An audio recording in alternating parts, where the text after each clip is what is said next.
Good morning, everyone. My name is Sherwin Long.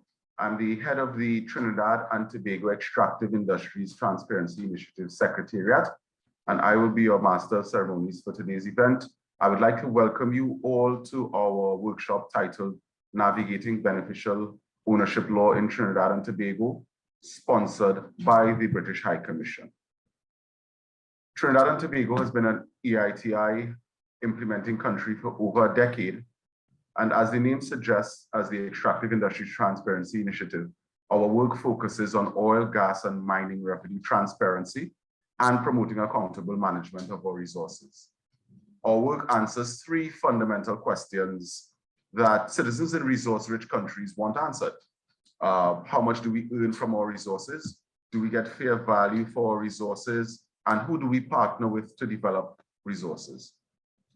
This last question is at the heart of beneficial ownership disclosure, and in the past, the TTEITI has developed the country's first free-to-public beneficial ownership register. We've run campaigns to sensitize different stakeholders and provide recommendations to government, companies, and civil society on the key facets of beneficial ownership disclosure.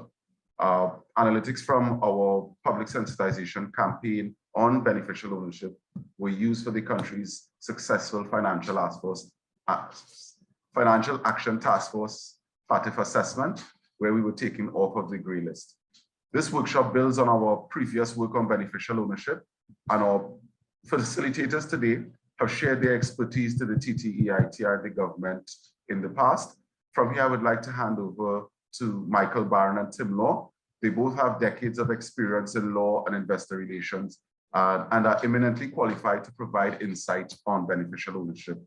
For this workshop, they have provided recommendations on closing gaps associated with beneficial ownership disclosure in several countries, including Trinidad and Tobago. So without further ado, I'd like to hand over to you, Michael and Tim.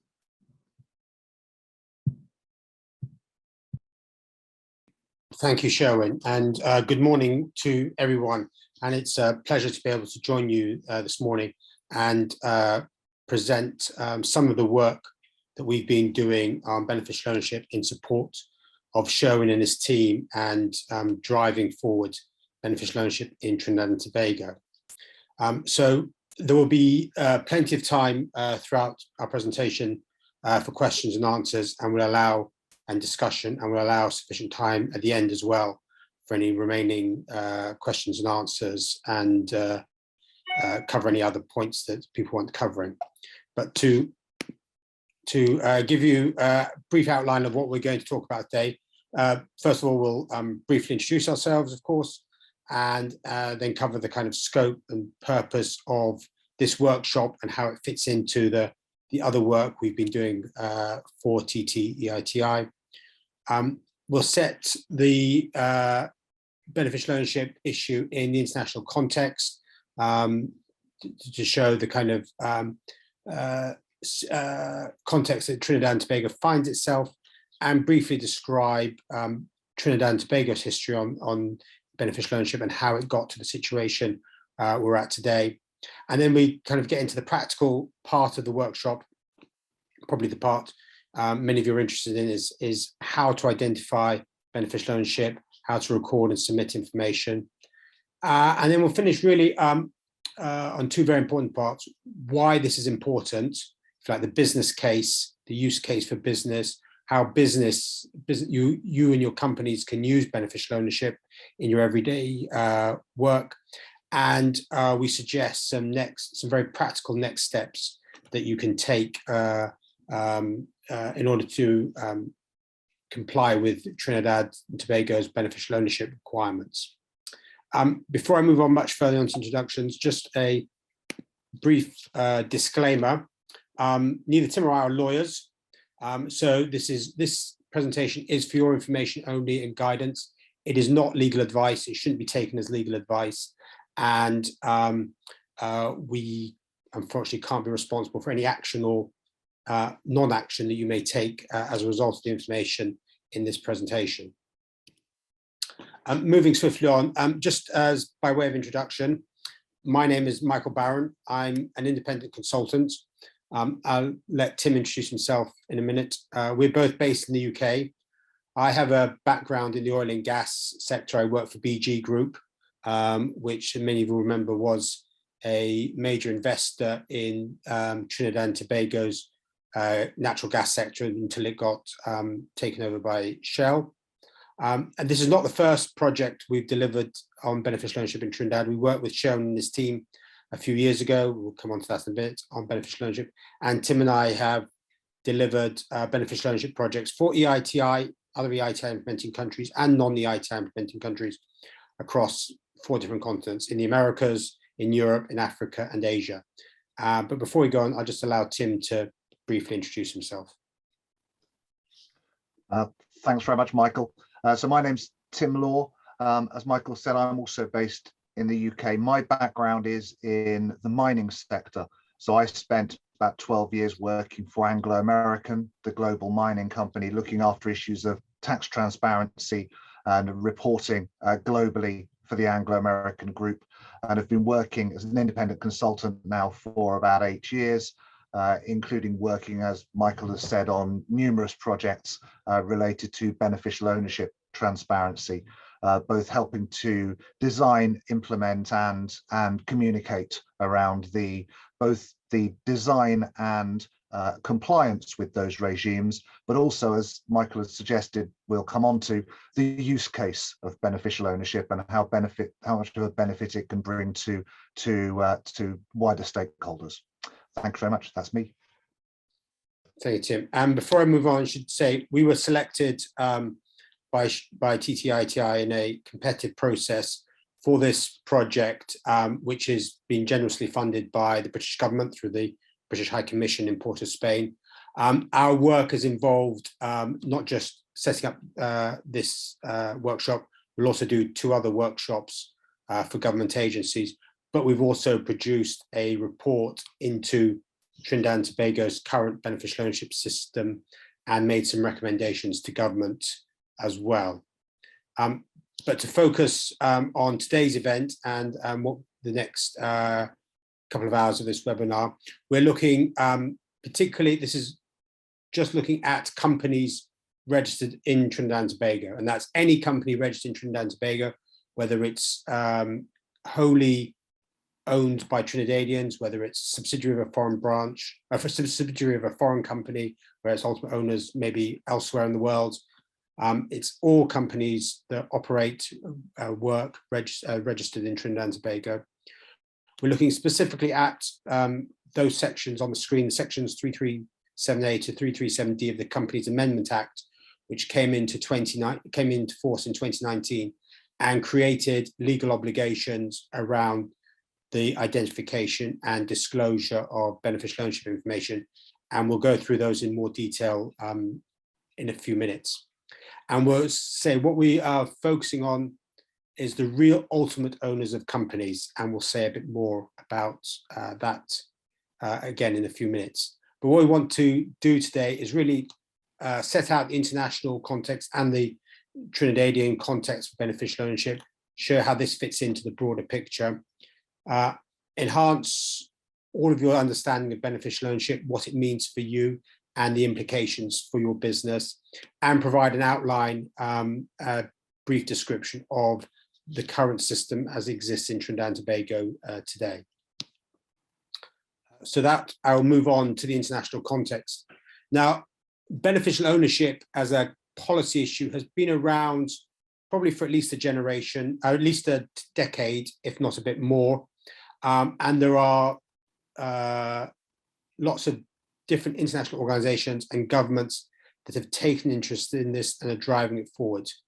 One of the main drivers for the kind of international push towards more disclosure of beneficial ownership comes from the Financial Action Task Force recommendations. They have 40 recommendations to combat anti-money laundering and counter terrorist financing, and beneficial ownership makes up one of those recommendations, 24, and is part of intermediate outcome 5 of the FATF recommendations, which is about the effectiveness of the measures that countries implement. And Trinidad and Tobago, along with about 200 other jurisdictions, are covered by the Financial Action Task Force recommendations and are evaluated on a periodic basis against their compliance with those recommendations. And governments around the world, in Trinidad and elsewhere, take the FATF recommendations and the evaluations that's produced very seriously, because it has, as we'll see in a minute, it has an impact on the country's reputation, on the country's ability to access international finance and access international investment, as well as the probity and integrity of the banking system and the financial services industry more generally. Governments have also taken an interest in this, particularly the UK government. It has long been one of the leaders in this field. The UK was one of the first countries to set up a public register of beneficial owners. Beneficial ownership is a central part of both the UK government's anti-corruption strategy and its plan to combat economic crime. In that plan, there's a whole chapter devoted to beneficial ownership. Business organizations like the B20 and others like the B Team promote beneficial ownership and see the benefits, as well as you'd expect, organizations like Transparency International and other civil society organizations. So there has been a lot of talk, a lot of dialogue, a lot of action on beneficial ownership, at least for a decade, if not more. And so the trend is, there is definitely a trend towards more disclosure of beneficial ownership information, and particularly towards public disclosure of beneficial ownership information, this information being accessible in registers in Trinidad and other countries. So starting with EITI, since the Trinidad EITI are our hosts today, EITI has required beneficial ownership disclosure by countries implementing its standard since 2016. And that's also obviously covered in the most recent updated standard in 2019. As I've already said, FATF have required beneficial ownership to be accessible to government agencies, competent authorities in their language, in accurate information in a timely manner. FATF earlier this year revised recommendation 24 after a period of research and public consultation, and the language in recommendation 24 has now been strengthened, so there is much more emphasis on a central register. FATF does not require a register to be public. It just requires that information is accessible to government agencies in a timely manner, and gives some flexibility to countries how they interpret that and how they implement that. But as I said, in the most recent revision of recommendation 24, the language on the advisability or the guidance around having a central register has been greatly strengthened. In the EU member states, under its anti-money laundering directives number 4 and number 5, which came into force 4 or 5 years ago, it requires all member states to have public registers of beneficial ownership information. And in its draft AML directive number 6, it's moving further along that field to kind of ensuring these registers can speak to each other or interoperable.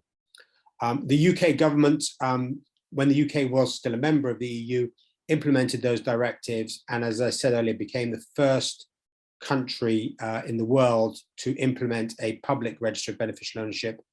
That's held as part of the UK's company register by a government agency called Companies House, and is freely accessible to anybody around the world who has an internet connection. So you can go to the website, you can enter the name of a name of a company, or you can enter the name of an individual, and you can find out if they own company, who the real owners of a company are, and if an individual you're interested in is really the owner of the company they say they are. So as I say, there's a definite direction of travel towards economy-wide central, if not public, registers of beneficial ownership.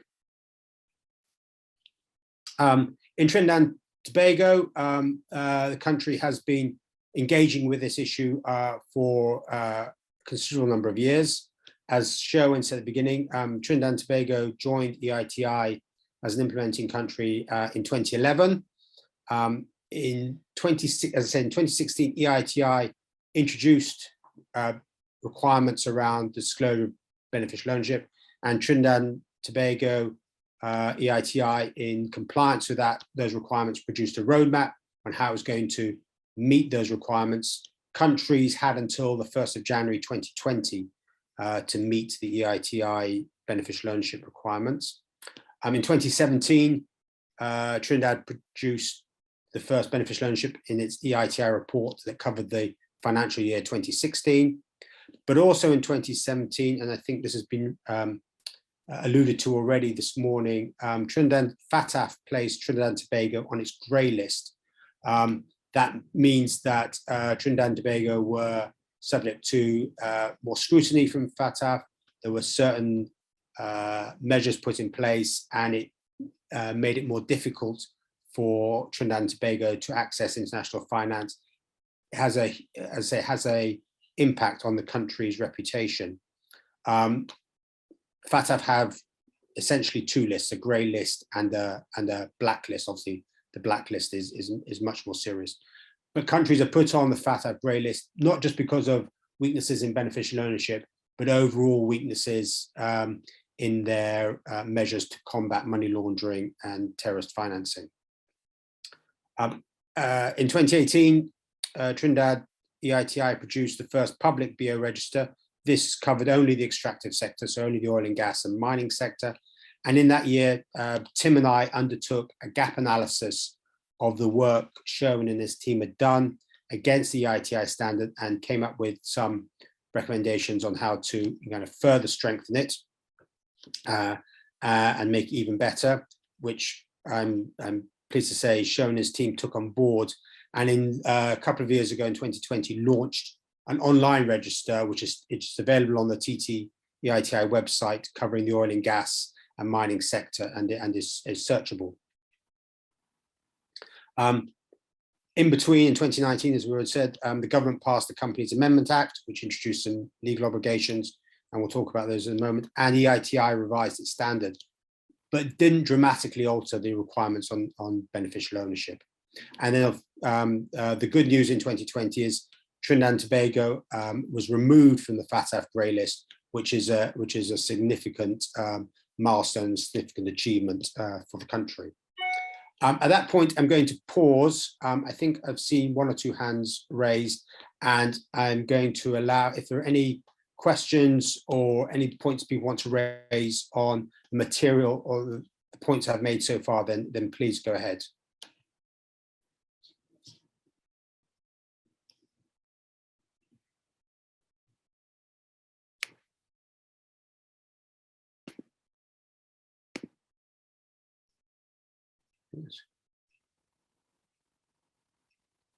Also, as we go along, if people have questions they want to put in the chat, we will answer them as well when we get a chance. So I think there's a hand raised by Roma Paul.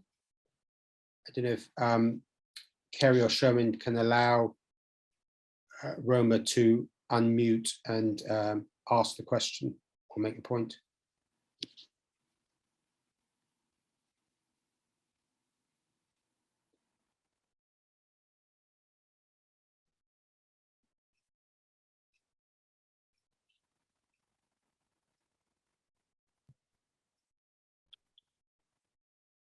Hi, Roma. I believe you're still muted. Yeah. I'm sorry, it was an error. I have taken in the conference driving. My hand touched something, the elbow. I'm sorry. No problems. Are there any other questions or points people would like to raise at this point? If not, I will hand over to my colleague Tim. We have another participant wanting to ask a question. Vayana. Good morning. Thank you, Mr. Long. Thank you, Mr. Baran, for I hope you're hearing me clearly. Yeah. Just to distinguish for the audience, and you may have covered it in this slide, that within my understanding of the beneficial ownership regime in Trinidad and Tobago would be beneficial ownership requirements across all companies. And as Mr. Long would have been the forerunner with the EITI and implementing that standard, the EITI requirements mandate that companies involved in the extractive industry and the extractive sector within that platform, it is incorporated that they provide beneficial ownership information. So I don't know if there was need or to explain how a little bit of how that works, or if it would be covered at any point in the presentation. Thank you.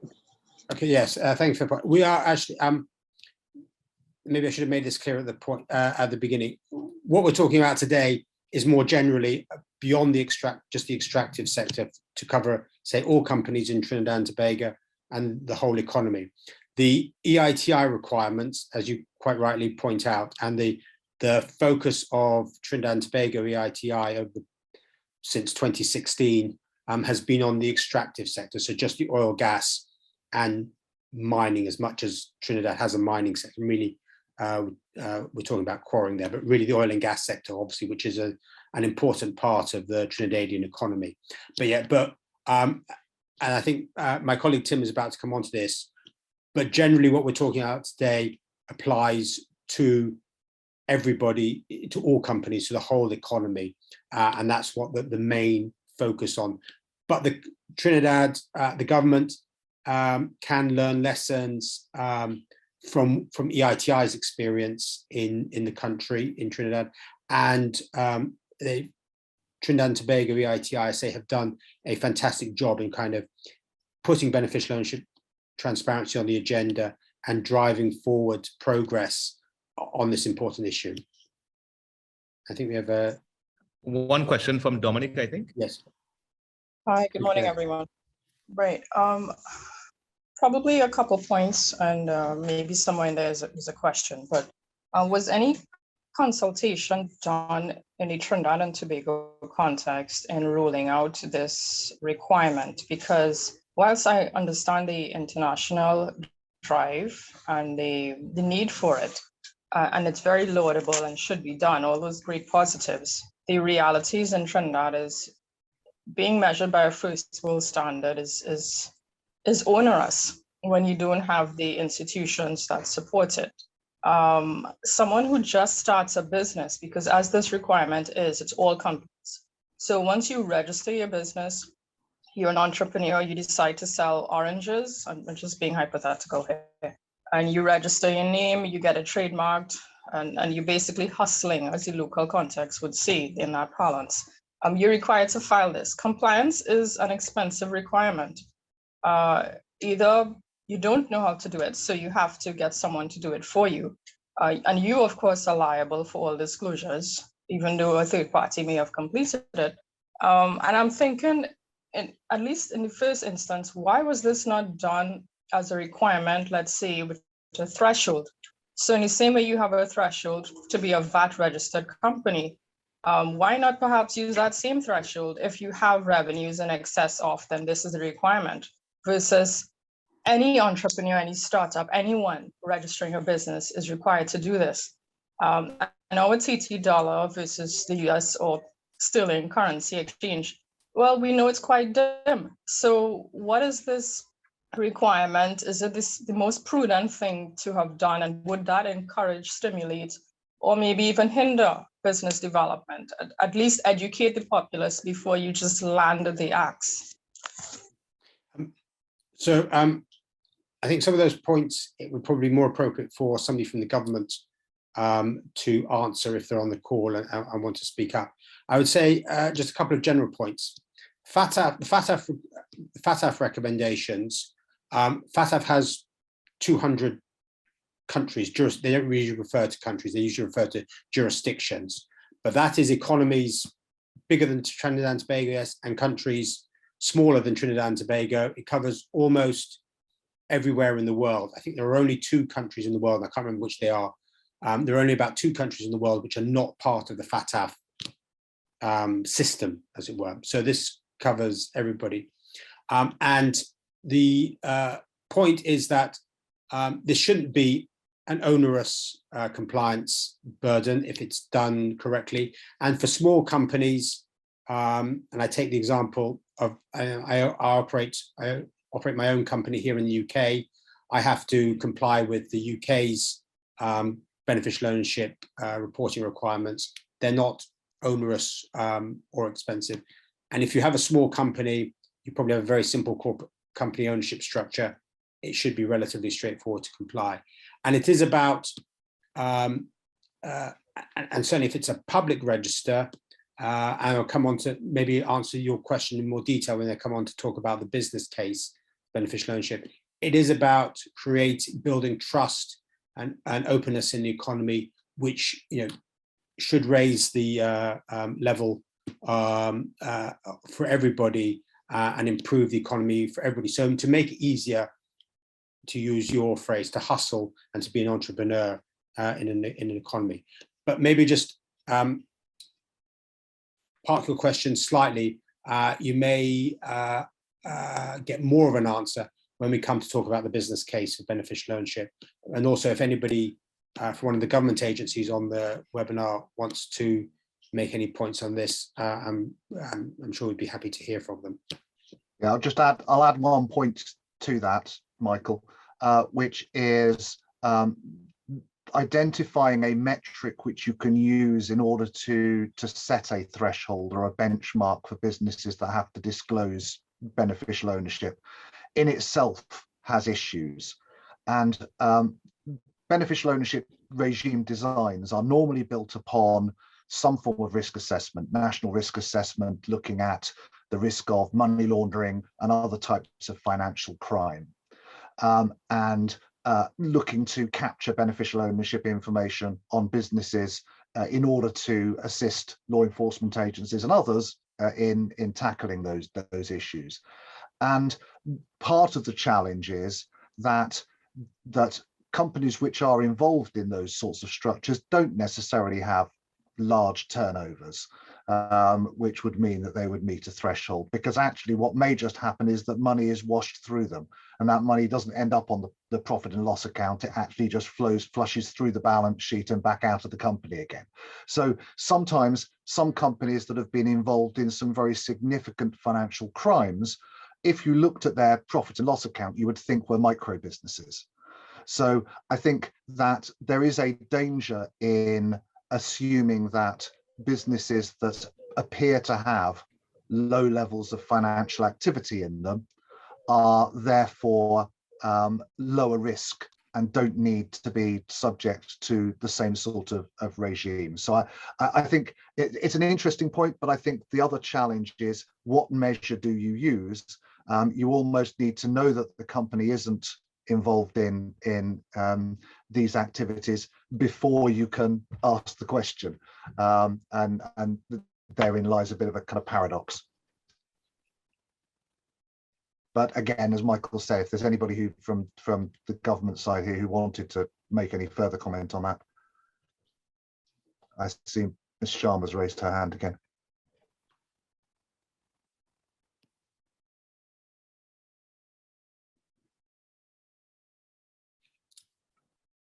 Thank you. Go ahead. I don't want to delay I know time is precious. Just to reflect on the question via Dominique on the quantum or whether there was a threshold, that was a policy decision. This is speaking from the government and as a technocrat, that this was, and it is in the Hansard, a policy decision by the government. Thank you.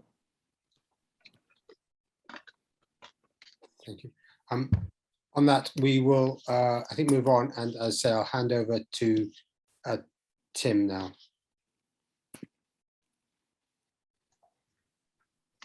Great. Thank you, Michael. And the question which a lot of you on this call may have been pondering during this first session is the question of, well, what do we actually mean by a beneficial owner? And I think there will be some who are on this call who are very familiar with this concept. There will be others who I'm sure have not come across it or dealt with it in the same level of detail. So we thought it's really important to make sure that we're clear about that at the beginning so that everybody understands exactly what it is that we're referring to when we mean a beneficial owner. And I think before I even start that, I think sometimes when we start talking about beneficial ownership, people immediately start thinking about situations where somebody else holds shares in a company on behalf of someone else. So nominee type arrangements. That is an important subset of beneficial ownership. But what I'd like to do is describe to you what beneficial ownership really means in its broadest concept. So ideas of nominees and people holding shares on behalf of someone else is an interesting and useful subset of this, but please bear with me. It is a bigger subject than that. So what does it really mean? So when we talk about a beneficial owner, we are talking about the real natural person, the real natural people, flesh and blood, who are the ultimate owners or controllers of a company. So what do we mean by ownership? Well, ownership is normally in the form of shares. Control might be that somebody has an agreement, a shareholder agreement, which gives them control of the company. It might be that they have the ability to appoint or remove directors of the company. But it's who has ultimate ownership and control of the company. And that is direct or indirect ownership and control. So it means you look through any holding structures to the real natural flesh and blood people who are behind the company. So a beneficial owner cannot be another company.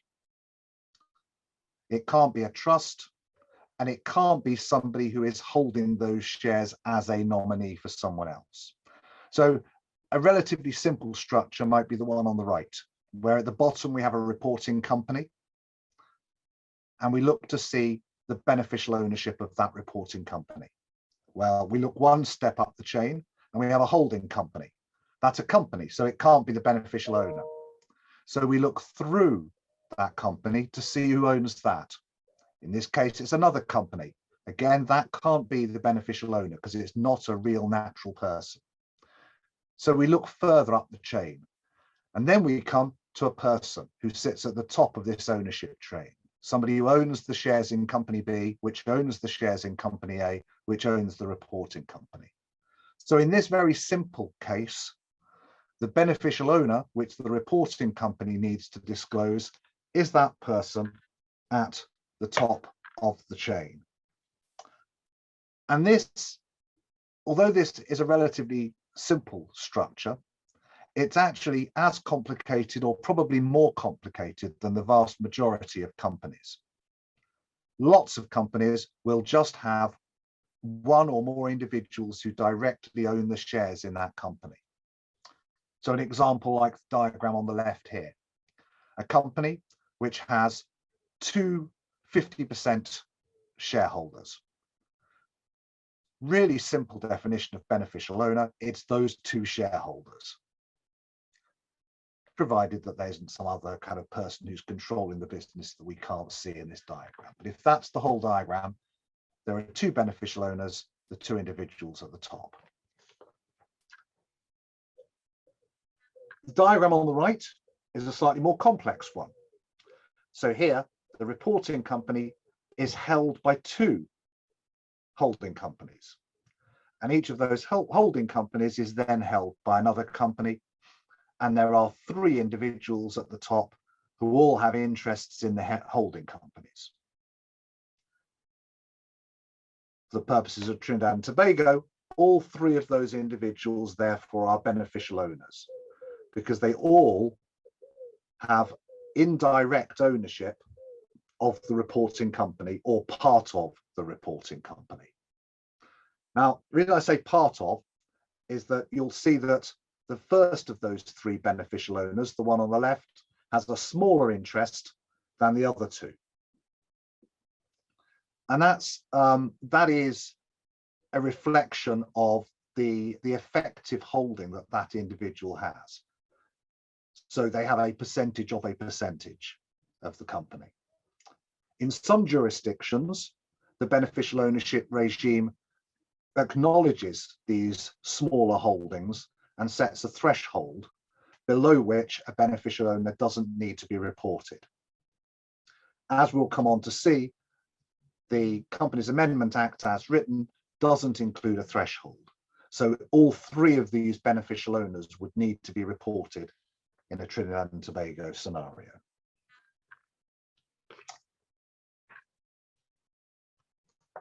As Michael's already mentioned, it's sections 337A to 337D of the Companies Amendment Act, which set out the legal provisions around beneficial ownership. And they define a beneficial owner as a natural person, as we've already seen. The definition refers to direct and indirect ownership and control. So the examples that we've looked at exactly align with what we're talking about here in terms of the definition in the Companies Amendment Act.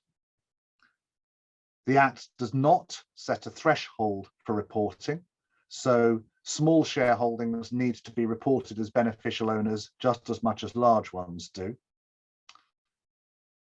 And it places an obligation on companies, firstly, to identify who their beneficial owners are, to record details, and I'll come on to what details need to be recorded, but to record details of each of those beneficial owners, and to collect evidence to support who those beneficial owners are and their interest. That information then needs to be submitted to the Registrar General. Changes need to be reported within 30 days of there being a change, and that can be a change to who the beneficial owners are, or their details, or how much of the company they have an interest in, for example. There is also in there a requirement for annual confirmation of beneficial ownership information by companies.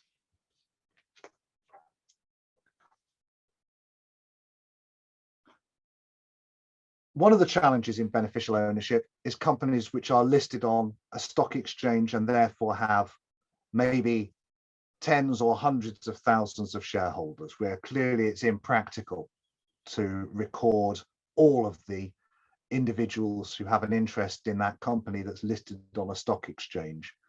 Equally, stock exchange listed companies, lists of owners change rapidly. There are always transactions taking place where the shareholdings of listed companies are changing. And again, it would be impractical to report all of those changes through any kind of mechanism. The way that Trinidad and Tobago has approached that in the Companies Amendment Act is for there not to be a requirement for companies that are listed on stock exchange to report their beneficial ownership. There are penalties. There are penalties for non-compliance with the beneficial ownership regime. Those include fines and imprisonment. All company officers are liable. I think it's important to remember, though, that this tool is like any other corporate compliance requirement, where fines and imprisonment are the ultimate sanction which can be imposed upon individuals for all sorts of corporate reporting offences. And it's also important to recognise that these are penalties for non-compliance with the beneficial ownership regime.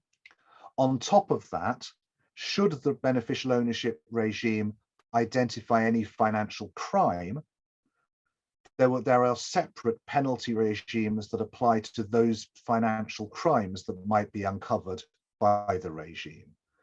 So what we're talking about here is just the tools that are used in order to enforce compliance with the regime, rather than the rules which are in place to tackle the financial crime that may be uncovered by this regime. Information is added to the company's file in the company registry, so it sits alongside other information that are on the company. There is a guidance document issued by the Attorneys general office, and then a suite of 7 forms to identify beneficial owners. And before people start getting concerned that that seems like a lot of forms to fill in for a single company with a single owner who may be selling oranges, that is a suite of forms to cover a variety of different scenarios. You don't need to complete all 7 of those forms if you are one of the simplest businesses. And I will come on to those forms and what each of them is for now.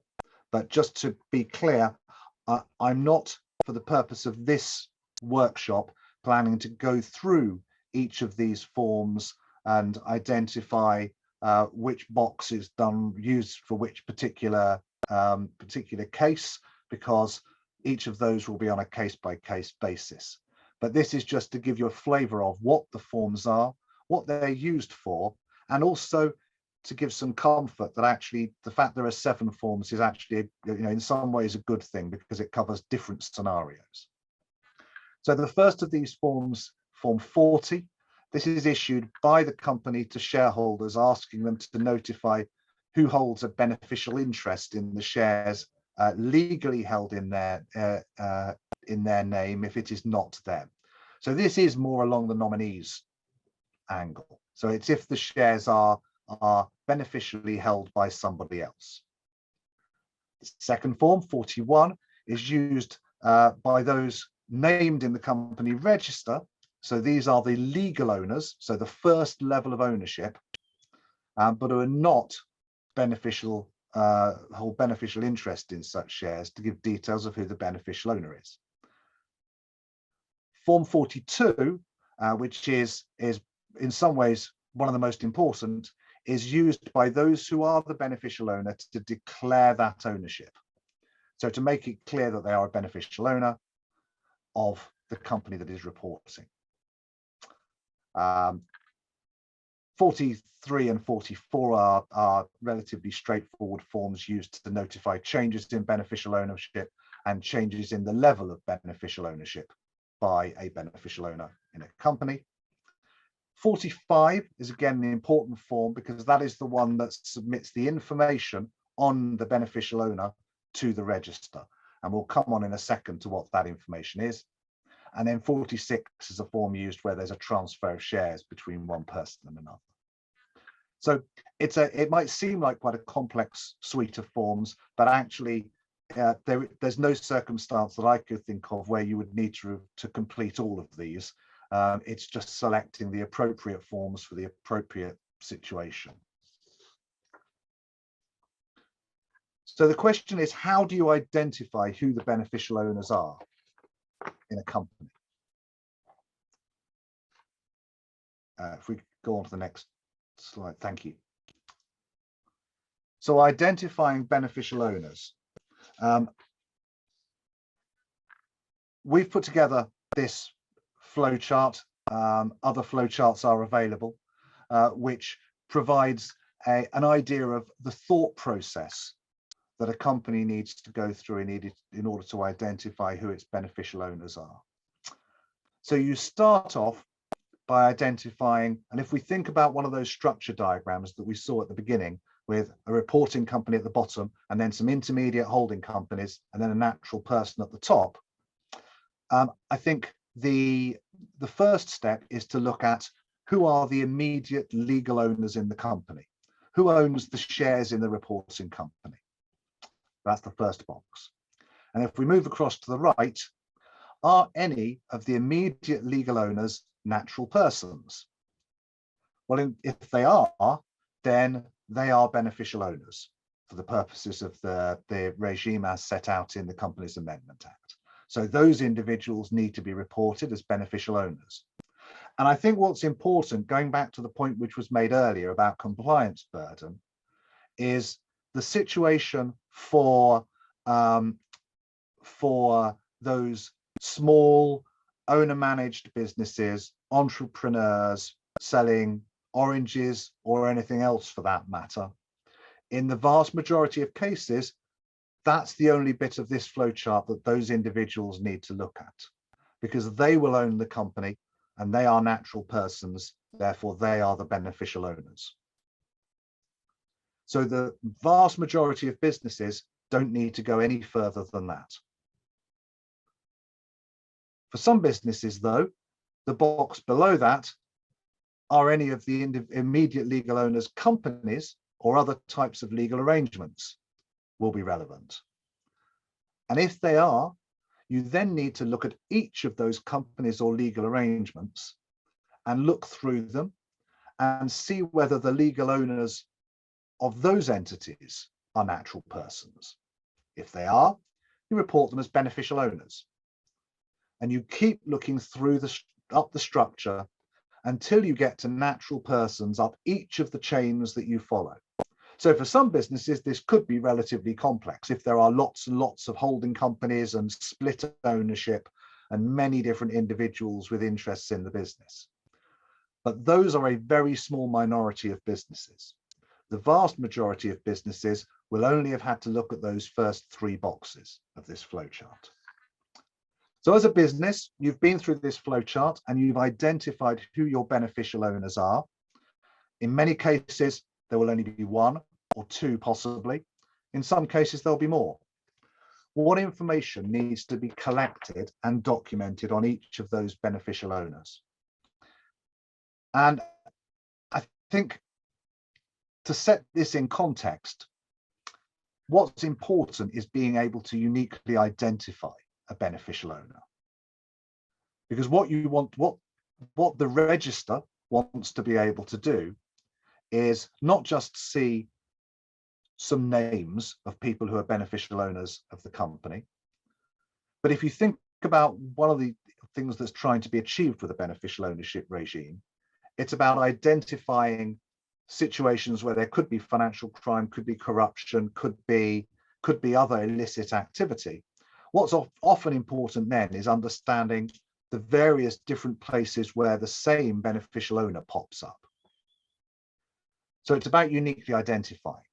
So full name is obviously important, as is date of birth, nationality, country or jurisdiction of residence. So it's important to remember here that we're talking about looking up these chains of ownership to natural persons wherever they are in the world. So a company which is operating in Trinidad and Tobago may well have a holding company in somewhere else in the world, which is then owned by a company somewhere else in the world, ultimately owned by some individuals in the UK, let's say. What this does is looks all the way through those chains overseas until you get back to those individual people wherever they might be in the world. So the country and jurisdiction of residence is important. A service address, this will often be the address of the business, and a residential address, so that you understand where this individual who is the beneficial owner is. The final 2 pieces are about the nature of that person's interest as a beneficial owner. So when did they become a beneficial owner of the company?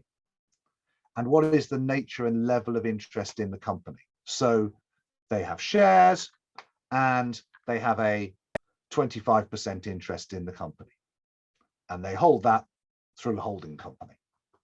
So how they are a beneficial owner. So that's the data that gets collected. I'm going to talk about 2 more things here, and then we can maybe open the floor to some questions, and I'm sure there are some questions coming in. Reporting beneficial owners, we've really sort of touched on this already, but the process is, as a company, identify who the beneficial owners of the company are, and as I said, in many cases that will be 1 or maybe 2 individuals. Gather the data necessary on each of those beneficial owners, gather any required supporting documents to verify that beneficial ownership, and then complete and submit the appropriate forms to the authorities, so it can be fed into the beneficial ownership register. A few things to think about.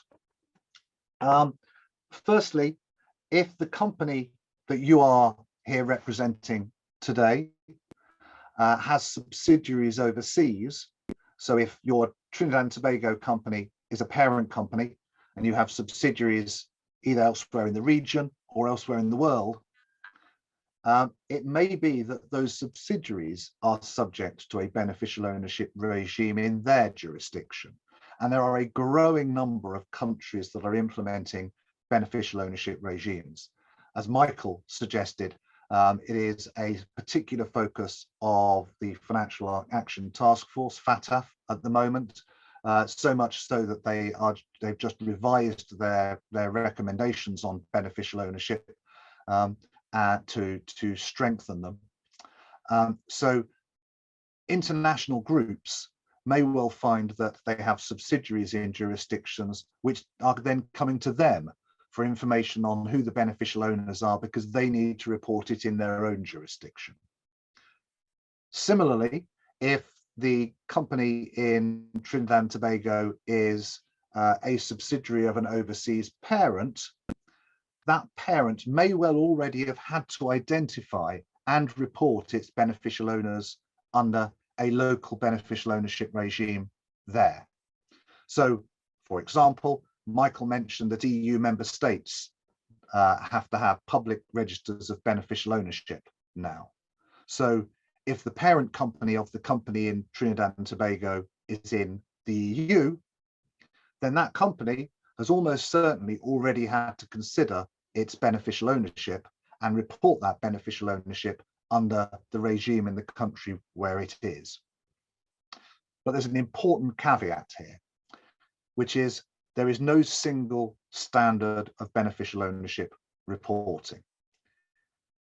For, in some cases, very good reason, different countries implement beneficial ownership regimes in different ways, have slightly different definitions. Some impose a threshold for percentage of ownership to be reported, some don't. So it's important to recognize that the answer which your subsidiary overseas might need to give may not be the same as yours, because they may be having to apply a different regime. And similarly, the answer which your parent company has given may not be the same as the answer that you need to give, because again, it might be subject to a different regime.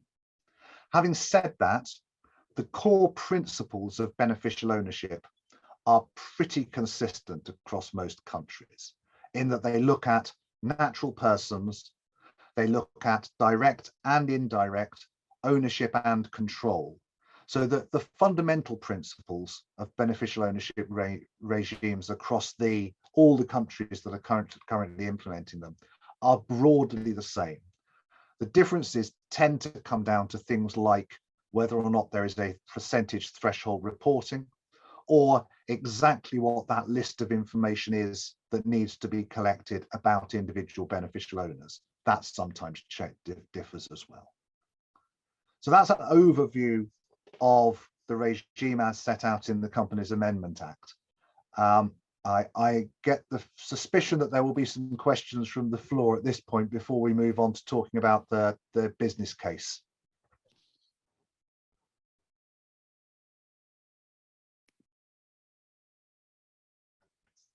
While we're waiting for people to raise their hands, just to answer a few of the questions that have been posed in the Q&A. First of all, these slides and another toolkit will be made available after this presentation. So you will get the this information via email as well.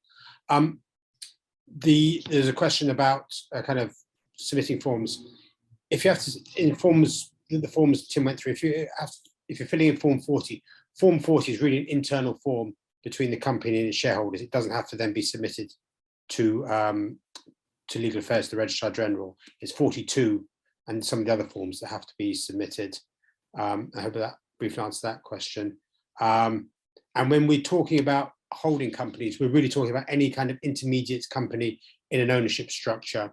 So if ABC company is owned by XYZ company, which is owned by STU, and then there's a beneficial ownership. It's any kind of company in the middle that holds shares or owns another company. I think somebody's hand just went up. Is that Brianna? Have I pronounced that right? Yes, go ahead. Hi, yes, good morning. You said that the Form 42s, well, as we know, the Form 40 is not to be submitted to the company's registry, but it is sort of new information to hear that the Form 42 are to be submitted to the company's registry now. I may have Made a, I may have got the numbers wrong there.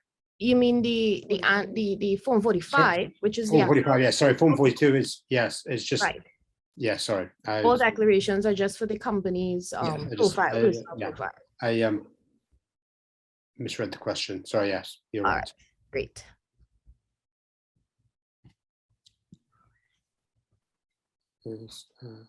You're about to see what kind of voting is this? Oh God, wait. Let's see who's got their hand up. Hi, good day. Hello. Donna Nicole, yes. Yes, hi. Okay, so my question, I understand that in addition to Form 45, you also have to submit a signed document from a commissioner of affidavit confirming the dates that these shares were acquired by each beneficial owner.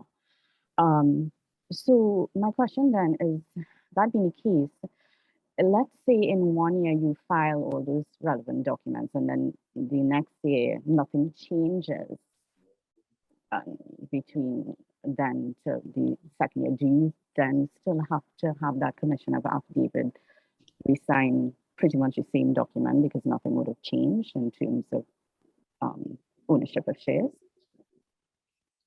There's certainly, and if Ms.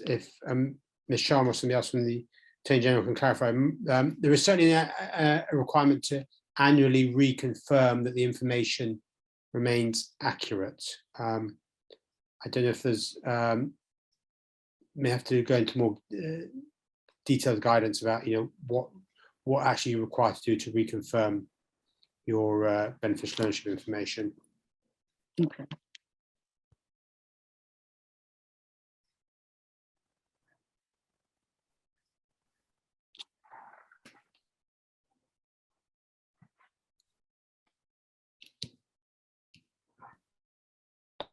Thank Go you ahead, very much, Mr. Brianna. Barron. Just to assist with the question, there is a revision to the provision where it requires any change of particulars. Those are brought forward by the company to the Registrar General, of course, with the respective individual informing the company of same. The time frame for that, I would have to double check this section on whether it is within a reasonable time, but those were revisions to the legislation. And there is the annual requirement as well. I hope that I was able to address the issue. Yes, thank you. I'll maybe take that last question that's just come in on the chat, which is about if the shareholder is a foreign company, do they have to, is that required to comply with BO provisions?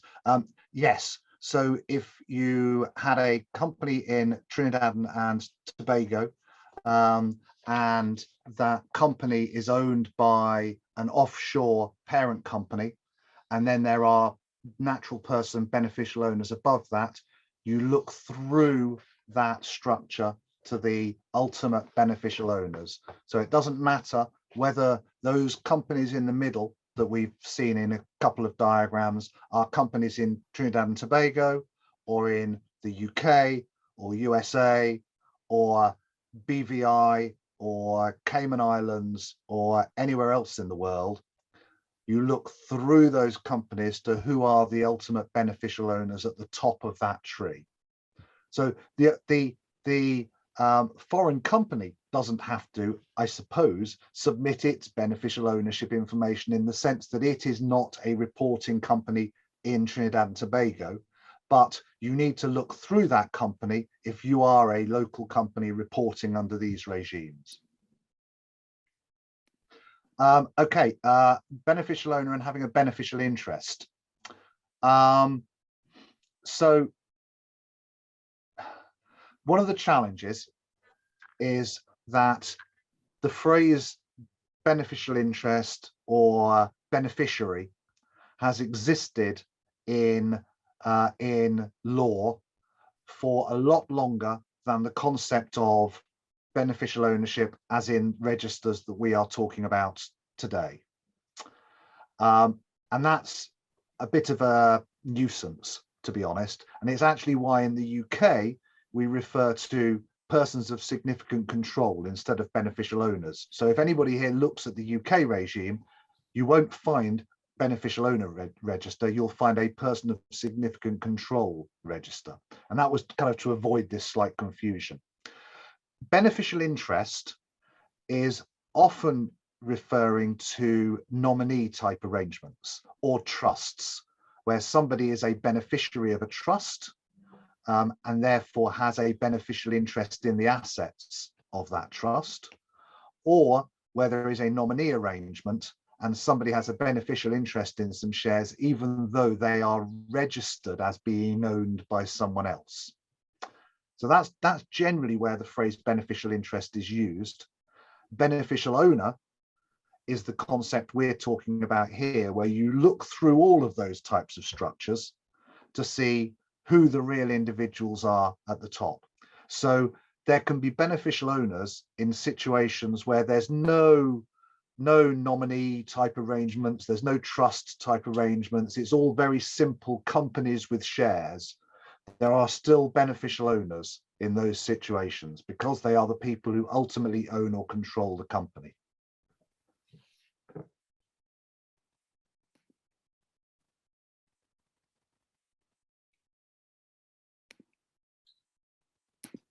Are there any other questions? There are some things coming in on the Q&A as well as the chat, I see.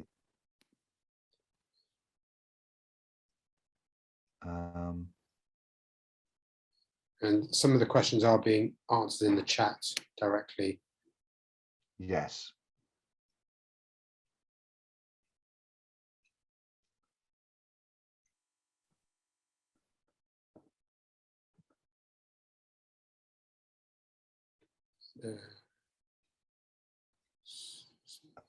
We also have a hand raised.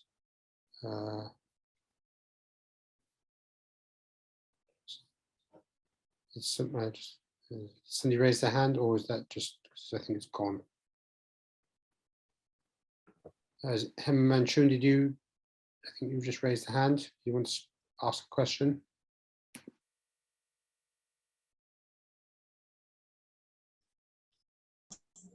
Yeah, go ahead. Good morning, David Clark from Trinidad and Tobago. My question is, what is the BO level? What in the company shares, what's that? Do you mean the level of ownership at which you have to declare a beneficial owner? Yes, yes. Yeah, so under the, if I go back a couple of slides, under the provisions in the Companies Amendment Act, Trinidad and Tobago hasn't set a threshold. So whatever level of ownership an individual or natural person has in the company has to report it. So it doesn't matter whether it's 1% or 99% or 100%. There is no threshold. Trinidad, I have to say, in that regard, Trinidad and Tobago has put in a system that's slightly different from a lot of other countries. Most other countries that have introduced the beneficial ownership regime have put in some kind of threshold. A typical threshold is 25%, but there is a trend globally towards lower thresholds. Some countries have put in lower thresholds than that. But in Trinidad's case, it made a policy decision not to put in any threshold. So whatever level of ownership an individual has ultimately in a company, that has to be reported. Hema, do you have a question? Yes, can you hear me? Yes. Hi, good morning. This is both a comment and a question. So I understand the need to have the beneficial ownership, and I fully support it. But when it was rolled out, launched in 2020, perhaps someone in the government, if they're here, they could probably answer to it. And maybe I share the same comment with others as well. It was just ruled out. There was no actual training or notice on it. And I'm in the legal profession, so we were stumped. We were told you can't file your annual return unless you file this document and this document. Not proper training, no training at all. And there were fees and penalties incurred in it. So maybe someone in the government could answer as to why this was done this way. Thank you.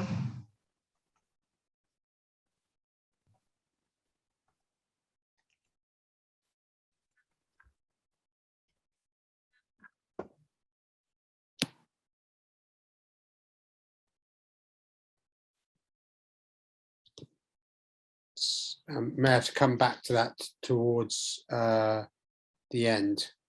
If any of the government representatives on the call want to reply.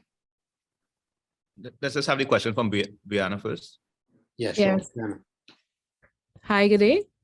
Hello. Hi, good day. So my question is in relation to the declarations part of section 4 of the Form 45. We know that section 1 is for non-beneficial ownership, 3371C, and 2 is for ownership that was ascertained prior to 2019. 3 is for those after 2019, and 4 is for cessations or changes, removals.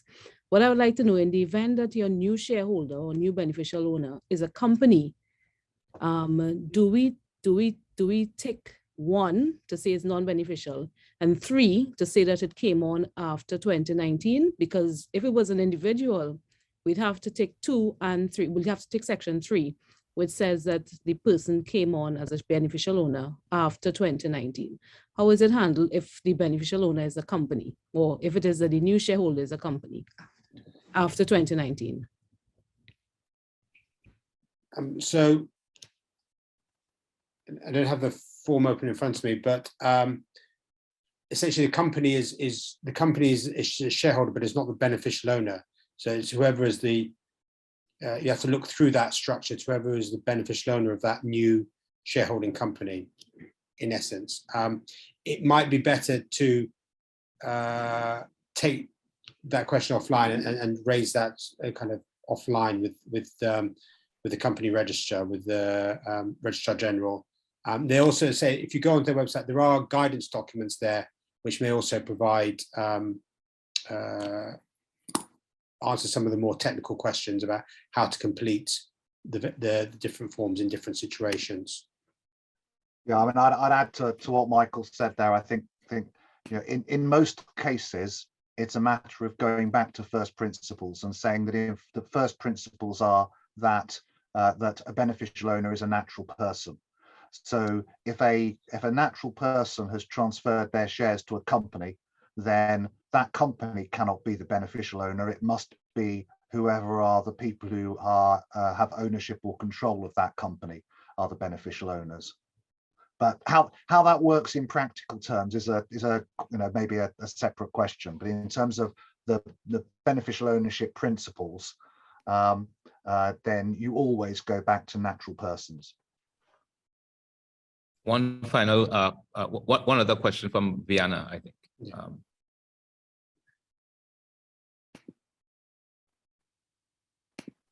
Thank you. No, it wasn't a question. It was just to provide any assistance in terms of responding to queries. So if there are any queries that you would like to point my way, just please indicate.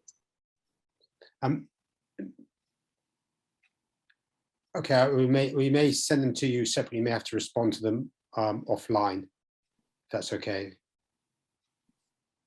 And yes, definitely. Thank you. Yeah, right. In the interest of time, I'm going to move on to the next section, which is really to kind of emphasize and explain the kind of the business case of beneficial ownership transparency, why this is important for companies, what the implications for companies, how you can use this information in your day-to-day business, particularly in terms of due diligence, understanding your supply chain, and risk management. Before I do that, I should say that in many cases, the actual information, finding this, identifying your beneficial owners, collecting this information, you may already have had to do this for your banks, or these days many banks ask for this type of information as part of their customer due diligence. There's an increasing demand for that. So it may not be a question of researching or identifying this information again. It may be, you may already exist within your business somewhere. But there are, in terms of the business case and what are the benefits for companies, I would say is a relatively small compliance burden, especially in the case where the information is publicly available. This is really about knowing who you're doing business with, who your suppliers really are, who your contractors are, partners, and indeed competitors. Overall, more transparency in this area does contribute to a more open business environment, reducing the risk of things like conflict of interest, corruption, and fraud, if you know who you're really dealing with, if you know you're not dealing with sanctioned individuals or politically exposed persons, government ministers, and so forth. It, especially in procurement and in public procurement, contributes towards more level playing fields, so that, again, you know, companies are who they really say they are. There are not some hidden interests or vested interests in those companies bidding for particularly public procurement contracts. And as I say, understanding the risks in your supply chain. Are the companies who supply vital components or vital services, especially if you're bidding for kind of bringing on new suppliers, are they really who they say they are? Are they fit for purpose? Do they have a track record? And make sure they're not a front for something else. And to make sure you're not getting involved inadvertently in corruption or any other kind of criminal activity, because you understand who's really behind the company and they haven't just set up a front company to disguise some past crimes or some past fraudulent activity. And I say around the world, you find all kinds of use cases, all kinds of examples where beneficial ownership has proven useful, whether it's understanding who's really bidding for oil and gas contracts, understanding who's really bidding for large public procurement contracts, understanding who's bidding for supply of, there's been a lot more emphasis on this obviously in the past 2 years with all the health procurement for COVID masks, COVID equipment for hospitals, vaccines, and so forth. So really understanding who is in your supply chain and that they are who they say they are. So a few kind of case studies here which illustrate the importance, using some of the diagrams we used earlier.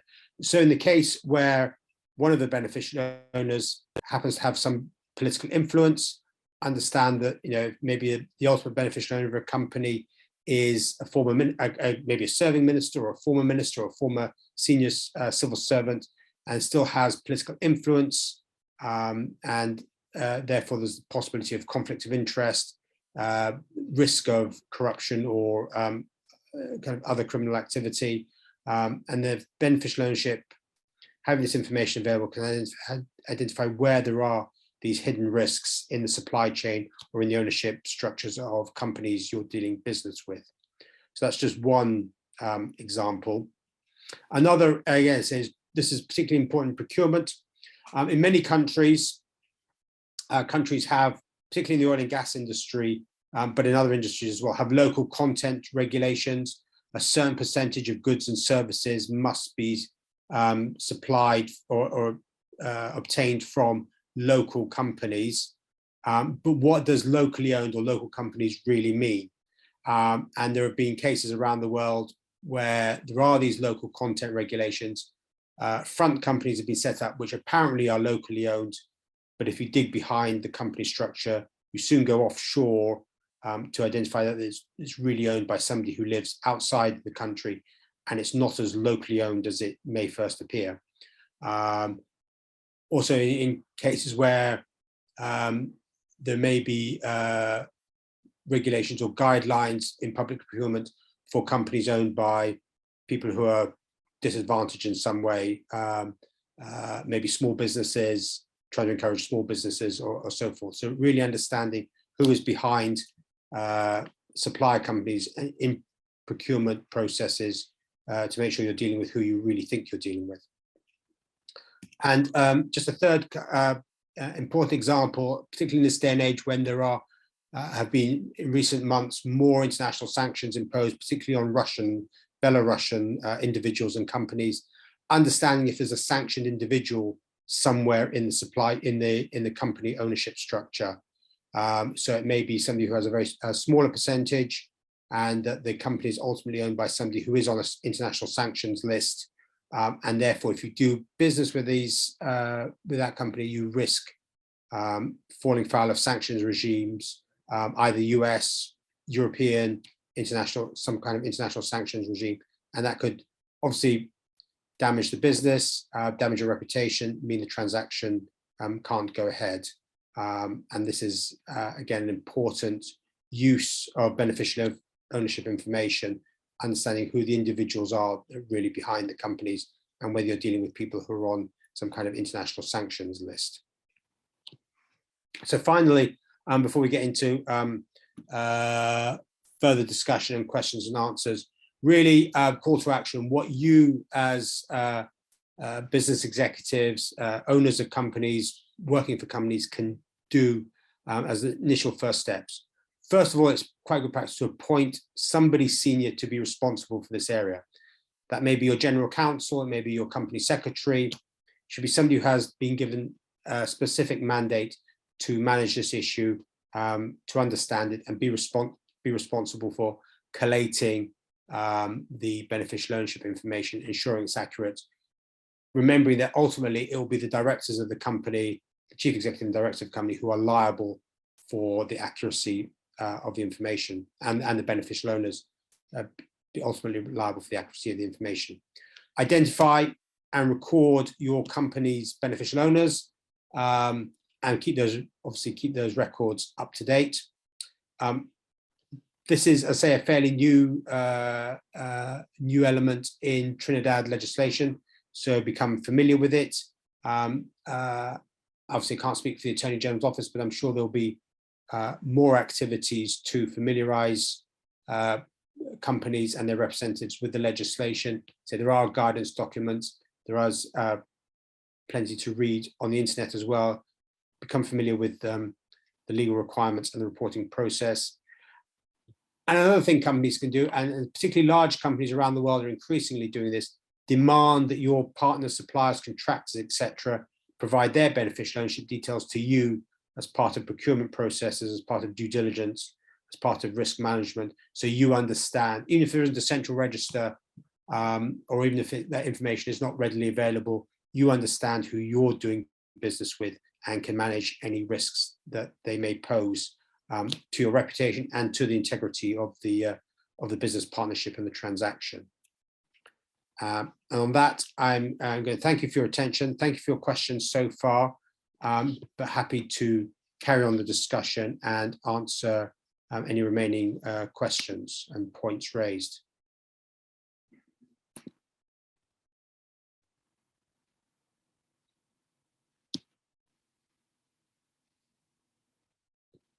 Michael and Tim, I'm wondering if we can tackle some of the questions in the Q&A. Yeah, which one?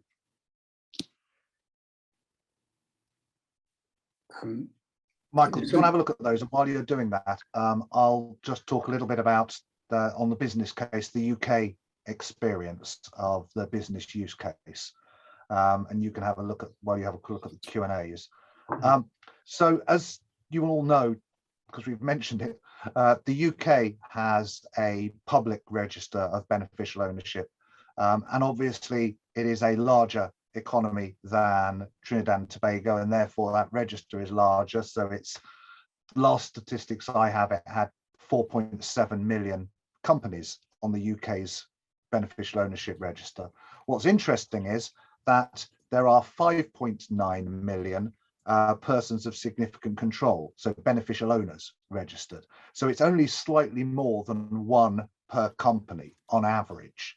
So that again gives us some kind of insight as to the compliance challenge, in that it suggests that the vast majority of companies have one or maybe two beneficial owners to report.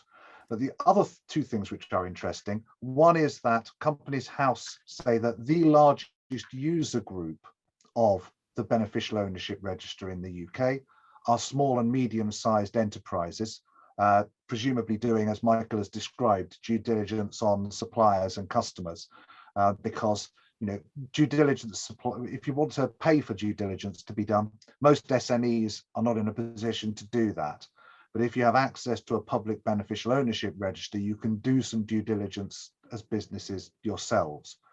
And what's interesting is that the UK persons of significant control, so beneficial ownership register, had unique page views. So different people accessing the register 640,000 times in April of this year alone. So the use of the beneficial ownership register in the UK is absolutely colossal. And I think it's really important when thinking about the compliance burden associated with reporting beneficial owners, that there is a small compliance burden associated with that. But the flip side of that is that it can be an invaluable resource for the private sector to have access to this information and be able to understand, do high-level due diligence and find out the people who are owning or controlling businesses that they are relying on for suppliers perhaps, or when they're entering new markets and need to understand who the players are in that market.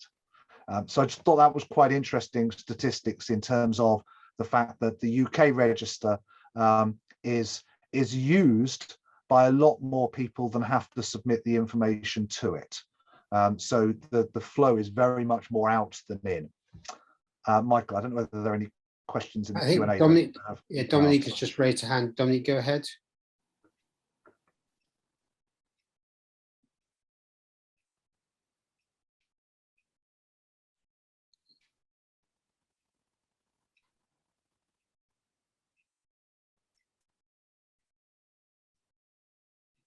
Hi, Dominic, go ahead.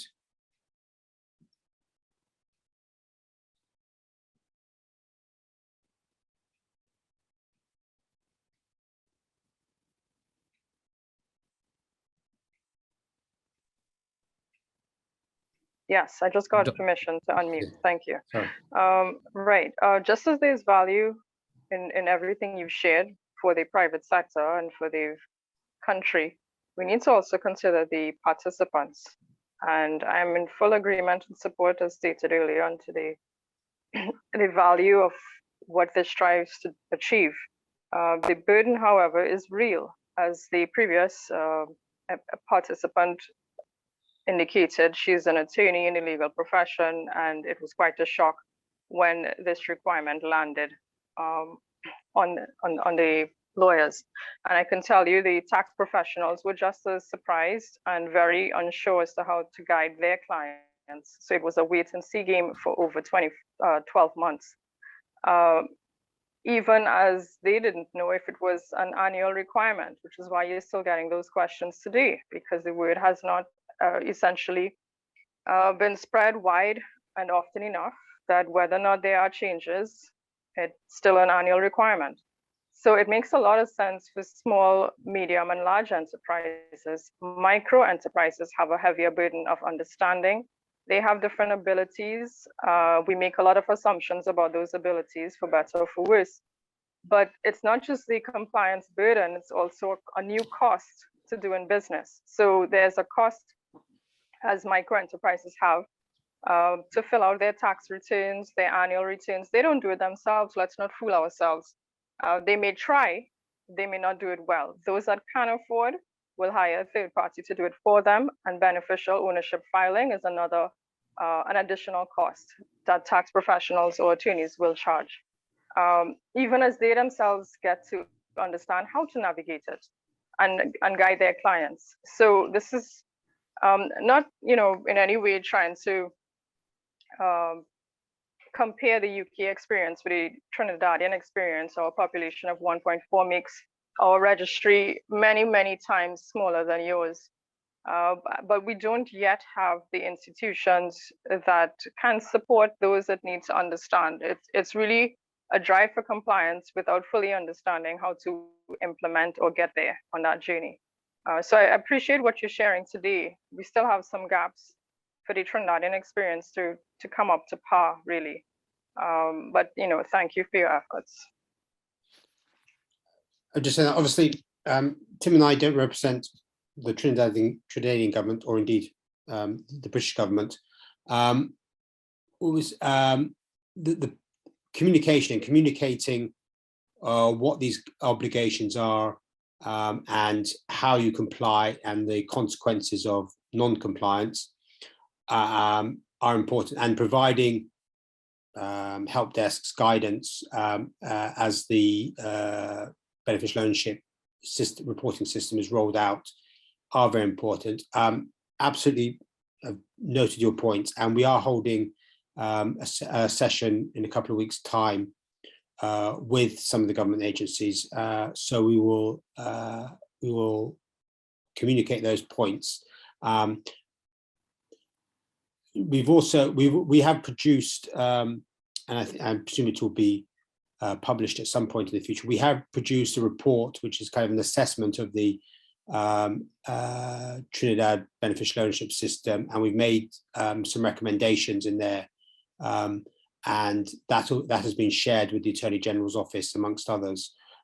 So we will communicate these concerns to the Attorney General's office and to others in the Trinidadian government as we engage with them over the next few weeks.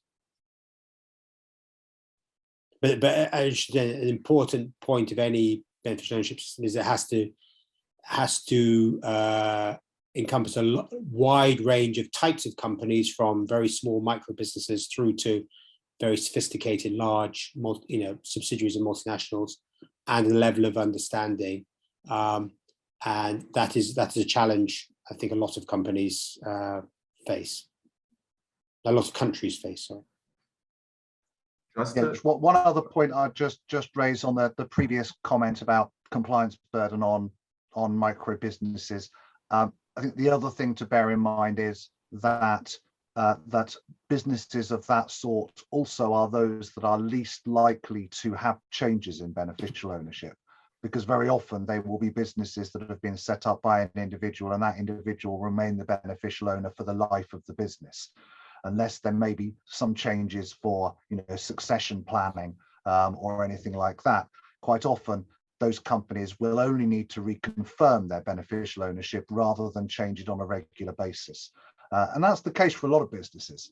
The compliance burden with populating a beneficial ownership register in the first place is probably the peak of the compliance challenge, because then you are bringing all the businesses into a register when none of them are in it.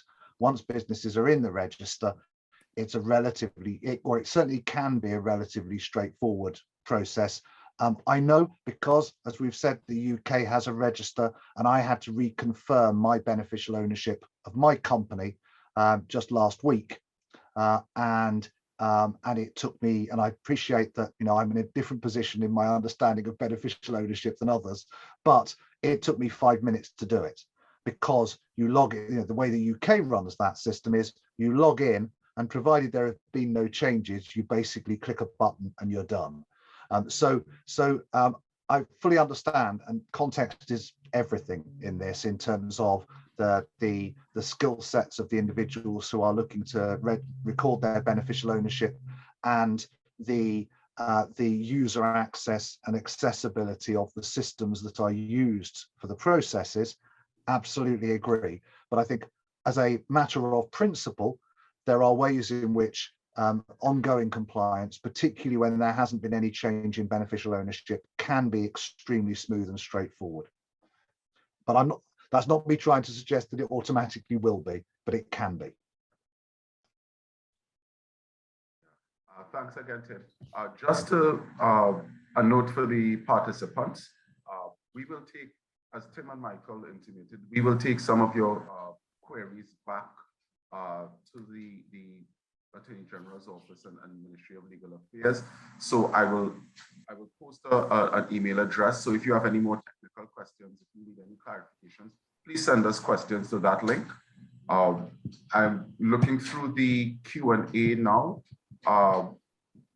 There's a question asked by an anonymous attendee. Do citizens have access to view the beneficial owners register in Trinidad and Tobago? If so, how can we access this database?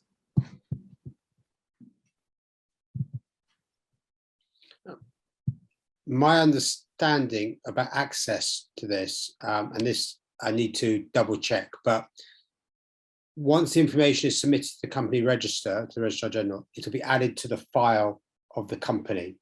So when ABC company submits their beneficial ownership, it'll be added to their file in the company registry. My understanding is you can access a company's file from the company registry. A very small amount of very basic information is available for free. If you want to access more information, you have to set up an account with the company's registry and pay a fee for each company file you download. So unlike the UK system, which is free at the point of use to everybody, there's a couple of, it's in theory available, but it's on payment of an access fee. That may change as this information is digitized, and if it's moved to an online platform in the future, that may change. And that is the direction, going back to the direction of travel. Direction of travel globally is for these things to obviously to be online, for the information to be submitted electronically through some kind of portal. And therefore that makes it much easier to, first of all, collect and verify the information, and then make some of that information available to the public. It should be borne in mind that a very important point on beneficial ownership information is not all the information that is collected is necessarily made public for privacy and security reasons.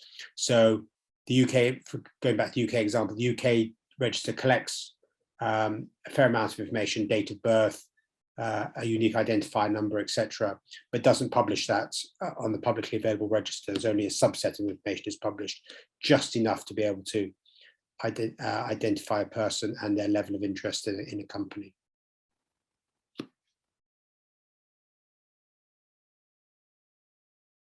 But again, around the world, and even in the EU, where all countries are supposed to have a public register, there is varying practice. Some they do have a public register, but it's charged. There's a fee chargeable for access. Some of them, Denmark, for example, is like the UK, freely accessible without paying the fees. And countries around the world have introduced a variety of systems and payment structures to access information. It partly depends on whether the agency holding the register basically has to meet its own costs, or the cost is met out of the government budget.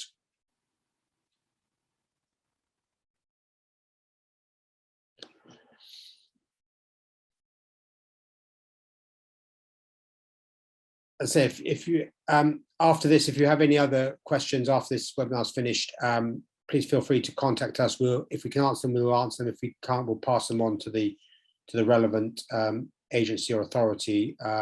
And I'm sure this isn't going to be the last of these types of activities. There will be I'm sure there will be other opportunities to learn more about this as the system goes live and is rolled out, and as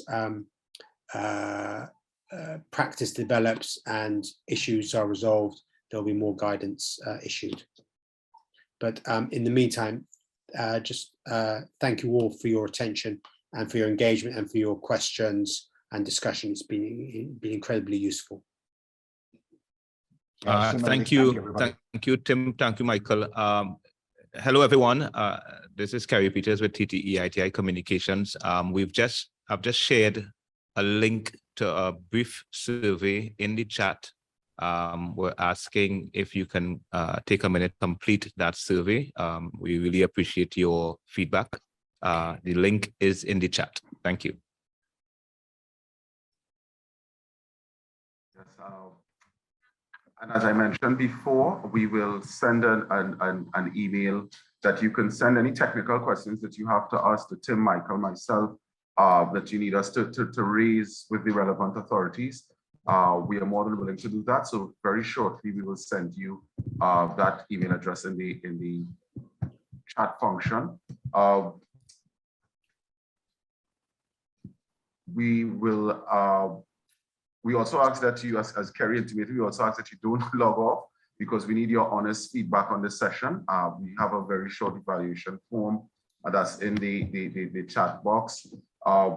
If there are no other questions, we have a little time remaining, so I want to know if there are any other questions that participants want answered. When I look in the Q&A, there was a question linked to fees and penalties incurred for non-compliance with the beneficial ownership law. Tim and Michael, I'm not sure if you have that readily available. I don't have the exact level of fines to hand, but my understanding it'll be like in a lot of systems. It will vary depending on the severity of the act of non-compliance. So kind of simple clerical errors may not even attract a fine, but through to kind of obviously more serious penalties for serious violations like deliberate misrepresentation of beneficial owners or deliberate attempts deliberate failure to comply repeatedly. Those sorts of things will attract fines. In practice, I don't know about the situation in Trinidad. In practice in other countries, what's tend to happen is that actually, if somebody is deliberately failing to comply with beneficial ownership requirements or deliberately misrepresenting the beneficial ownership, there's a bigger story going on. There's a bigger crime being committed, some kind of fraud or corruption or so forth. So that will attract, so that the beneficial ownership violation becomes almost immaterial in that bigger story. Again, this may or may not apply to Trinidad. My understanding is in most countries, kind of simple kind of clerical errors or getting it slightly wrong because don't quite understand the form. I mean, ignorance is always no excuse, but kind of understandable human errors are not necessarily punished, but people are given the chance to correct and try again and given guidance on how to complete the forms. So I think there's, is it Alberta Alexander? There's a question.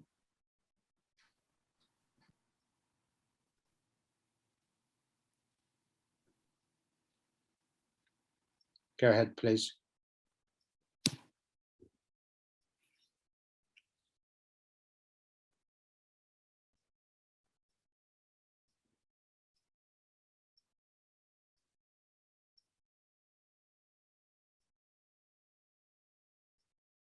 Alberta Alexander, go ahead. If I think you're unmuted.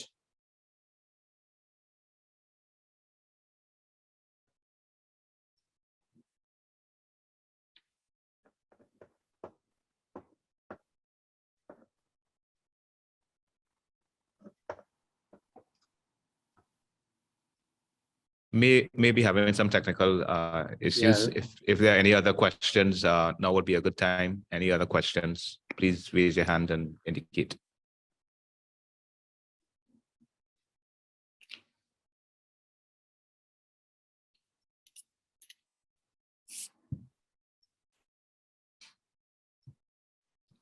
Brianna, please.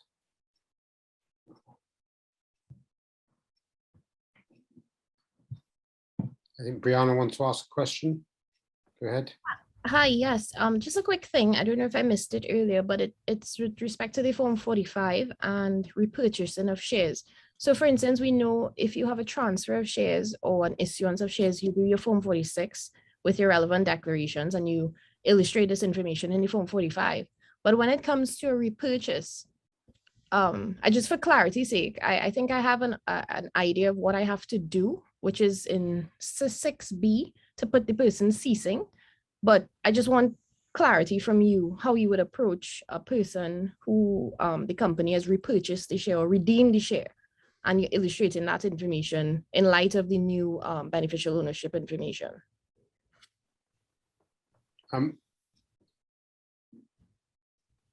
Maybe I can start answering. In terms of the sort of go back again to first principles, a repurchase of shares is obviously going to result in a change in beneficial ownership information. Well, I guess it's an interesting question, because if the shares are repurchased equally from all shareholders, then theoretically there isn't a change in beneficial ownership, because each of those individuals will still have the same level of interest and will still be beneficial owners. So, for example, a 100% owned company where there was a repurchase of shares, that doesn't actually result in a change in beneficial owner. The same person is still the 100% beneficial owner. If the repurchase of shares changes the mix in beneficial owners, then I would, again, going back to first principles rather than being specific to Trinidad and Tobago, I would expect that to constitute a change in beneficial ownership, because the mix of shares will have changed, and therefore the specific information as to how much each beneficial owner, their level of interest, will have changed, and so you would need to report that change. Now, the practical question as to how you do that in the Trinidad and Tobago regime is something that is probably more appropriately a question for the appropriate authorities rather than for us. But it's always important to think back about whether or not the beneficial owners have actually changed in these circumstances. And that comes down to whether or not their interests have changed. But maybe, I don't know whether Ms. Sharma's still on the line and might have something to add on that one.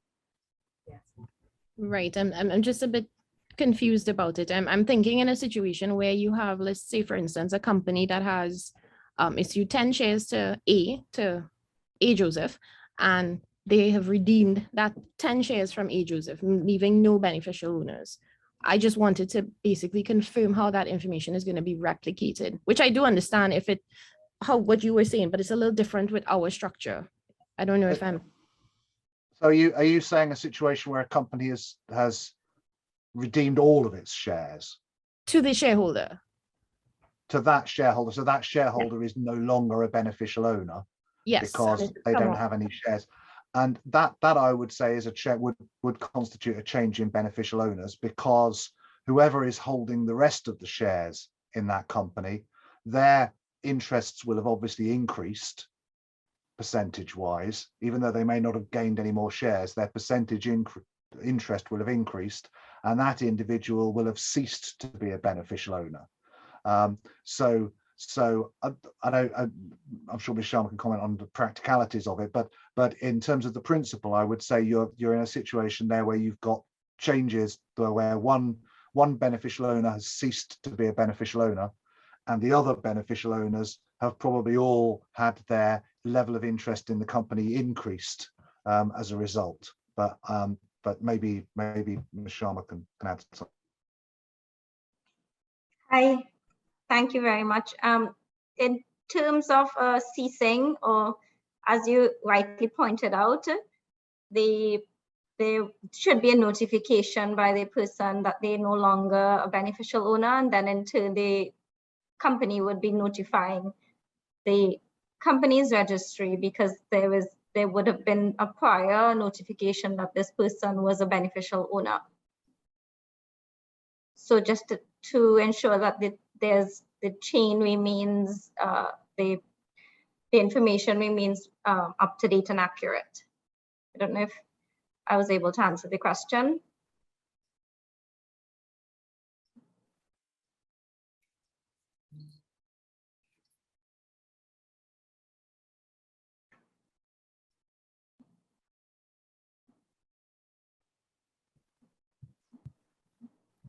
Thank you very much for that. So there's several ways of being put in the chat of sending us further questions or getting in touch if you want any more information. So please look in the chat for those. And as Kerry said, please take a few minutes to complete the feedback form, the evaluation form. That'd be much appreciated. Yes, thanks again. Allow me to give a quick vote of thanks. Firstly, I would like to thank our sponsors and partners, the Trinidad and Tobago Transparency Institute and the British High Commission. We have done countless projects sponsored by the High Commission, and we look forward to many more future collaborations. The facilitators, of course, Michael and Tim, I think you gave us food for thought on how we can navigate beneficial ownership disclosure in Trinidad and Tobago. Thanks to the TTEITI Steering Committee and Secretariat, particularly our project officer, Deandra Grandison, our communication agency, Yellow House Media, and Kerry Peters. And last but not least, I'd like to thank you, the participants, for really making this a multi-layered and rich discussion. Before I bid you farewell, I want to reiterate, this is not the end of our engagement. We will send each of you a toolkit highlighting some of the key issues raised today, along with a recording of the session and the presentation. I'd like to thank you really for attending and making it as interactive as possible. Please enjoy the rest of your day and stay tuned for more content and communication from us at the TTEITI. Cheers and be safe.